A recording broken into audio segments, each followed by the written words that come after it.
대부분의 남자는 자기가 여자보다 강하고 잘난 줄 알고 살아갑니다. 키도 크고 힘도 세다. 그리고 공부도 남자가 더 잘한다고도 생각을 하는 면이 있습니다. 저만 해도 제가 초등학교 6학년 때 제 짝꿍인 학교 육상 선수 여자 아이에게 장난치다가 한 대 얻어맞고는 이야, 남자보다 여자가 더 세고 무서울 수도 있겠다 생각을 한 적이 있습니다. 저를 탁 때리고 도망가는데 잡을 수가 없는 거예요.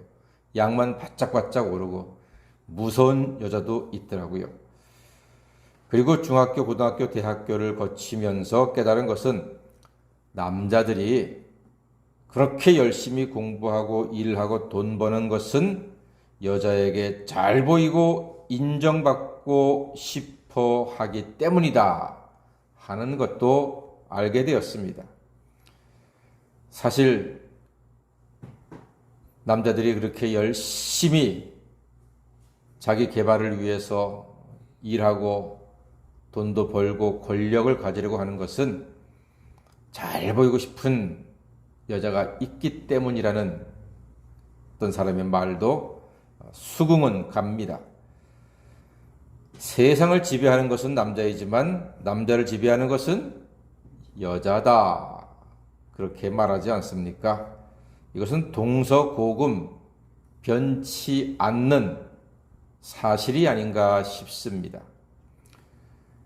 위대한 왕이었던 다윗도 여자를 사랑해서 그 여자 때문에 큰 일을 겪고 말지 않았습니까?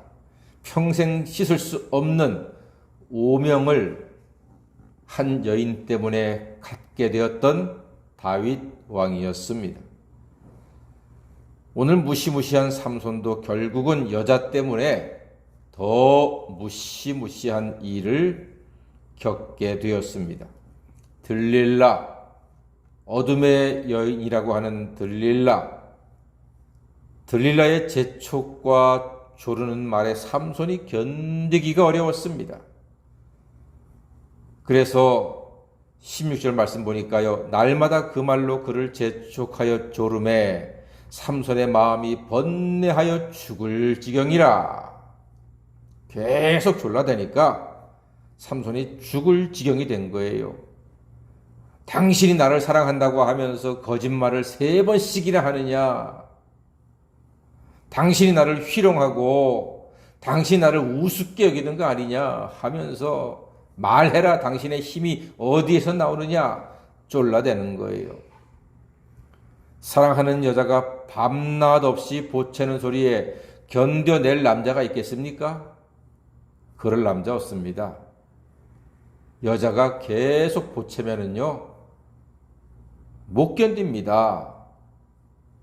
힘의 근원을 밝히라고 하는 들릴라의 조름에 결국 삼손은 17절에 고백을 하고 맙니다. 자, 삼손이 어떻게 고백할까요? 17절 말씀 읽어보겠습니다. 시작. 삼손이 진심을 드러내어 그에게 이르되 내 머리 위에는 삭도를 대지 아니하였나니 이는 내가 모태에서부터 하나님의 나시린이 되었음이라. 만일 내 머리가 밀리면 내 힘이 내게서 떠나고 나는 약해져서 다른 사람과 같으리라 하니라. 그렇습니다. 고백해버리고 말았습니다. 나는 나시린이다. 머리에 삭도를 대면 안 된다. 머리를 밀면 내 힘은 사라진다. 고백해버리고 말았습니다. 다 토설했습니다.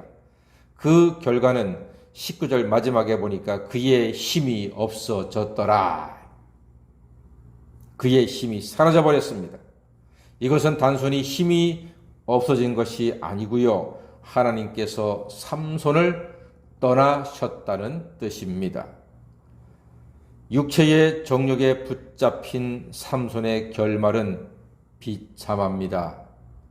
참으로 눈뜨고 보기가 어려울 정도로 비참합니다. 21절 그의 비참한 모습을 확인해 보겠습니다. 시작. 블레셋 사람들이 그를 붙잡아 그의 눈을 빼고 끌고 가사에 내려가 놋줄로 매고 그에게 옥에서 맷돌을 돌리게 하였더라. 얼마나 비참합니까? 눈이 9만 양이라고 했는데 그 눈을 빼버렸습니다. 힘이 사라진 삼손의 눈을 블레셋 사람들이 빼버렸습니다. 여자의 미모에 홀린 눈이 빠져버렸습니다. 하나님의 창조를 보고 분별해야 할 눈이 속아서 어둠에 빠질 때에 눈도 빠지고 말았습니다. 놋줄로 맸다고 했습니다. 나실인 하나님의 종이 이방의 노예가 되고 말았습니다. 사랑하는 여러분, 우리가 말씀에 매인받을 때에 하나님의 종이 되어서 안전하게 될 수 있습니다. 하나님 말씀에 매인받지 못했더니 결국은 밧줄, 놋줄에 매인바가 되고 말았습니다. 그리고 옥에서 맷돌을 돌린다고 했습니다. 맷돌을 돌리는 것은 말이 하는 일입니다. 육체의 정욕에 빠짐으로 세상을 다스릴 하나님의 나실인이 우마 취급을 받아서 하나님의 영광을 가리고 있습니다. 불쌍하고도 불쌍하며 참으로 절망스러운 모습 아니겠습니까? 상상해 보십시오. 감옥에서 우마처럼 어깨에 줄을 매고 빙빙 돌면서 연자맷돌을 돌리고 있는 겁니다.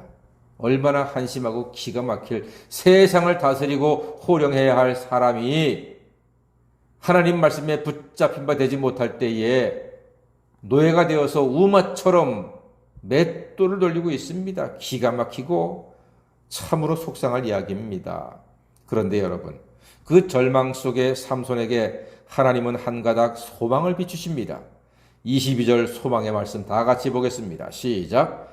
그의 머리털이 밀린 후에 다시 자라기 시작하니라. 아멘. 다 같이 다시 자라기 시작하니라. 할렐루야. 다시 자라기 시작하는 거예요. 이게 하나님의 은혜입니다. 다시 기회를 주시는 겁니다. 예수 안에서 우리는 다시 시작된 인생이 되었습니다. 예수님의 십자가에서 다 죽었으나 예수의 부활과 함께 다시 생명을 얻어서 다시 영생을 향하여 우리의 힘찬 발걸음을 걸어가는 하나님의 자녀가 되었습니다. 예수 안에서 하나님의 은혜를 얻고 하나님의 인도하심과 하나님의 복은 다시 부어졌습니다. 예수 안에서 다시 자라기 시작한 은혜와 믿음과 능력과 지혜와 소망이 풍성한 하나님의 사람으로 다시 자라기 시작한 하나님의 은혜가 우리에게 임해서 이 세상에서 노예가 아니라 주인 같은 하나님의 자녀로 하루를 기쁨과 감사함으로 살아가시는 복된 사람 되시기를 주님의 이름으로 간절히 축원합니다. 아멘. 기도하겠습니다.